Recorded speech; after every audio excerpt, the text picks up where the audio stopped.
आपल्याकडे मोपा एअरपोर्ट होतो, त्याच्यानंतर बरेच कन्स्ट्रक्शन प्रोजेक्ट येत आहेत, त्यामुळे बरेच झाडं तोडली जात आहेत आणि आता पक्ष्यांना प्राण्यांना जागाच नाही राहिली.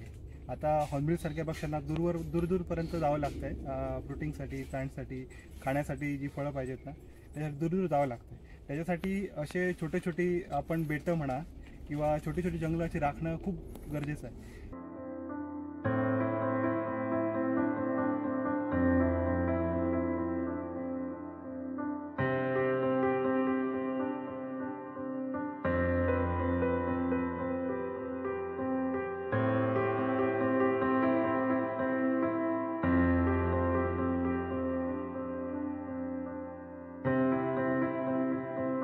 माझ्याकडे म्हणजे होमस्टेमध्ये येणारे टुरिस्ट आहेत ते वाईल्ड लाईफ टुरिझमसाठी येतात. इथे येणारे पर्यटक पक्षी, फुलपाखरू आणि बाकीची इतर डायव्हर्सिटी बघायला येतात.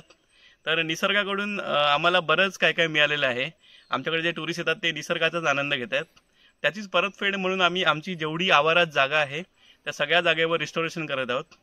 आम्हाला माहिती आहे की ही जी झाडं आम्ही आज लावत आहोत ती एक 40-50 वर्षानंतर मोठी होणार आहेत आणि त्यावेळेस त्याच्यावर पक्षी येणार. तर नेक्स्ट जनरेशनसाठी आम्ही हे केलेलं प्लांटेशन आहे. तर मला हेच सांगायचं आहे की जेवढेही होमस्टे तयार करणार त्यांनी आपल्या सभोवतालचं जेवढेही जागा असो एक पॉकेट जंगल ठेवून आपले टुरिझम चालू करायचं.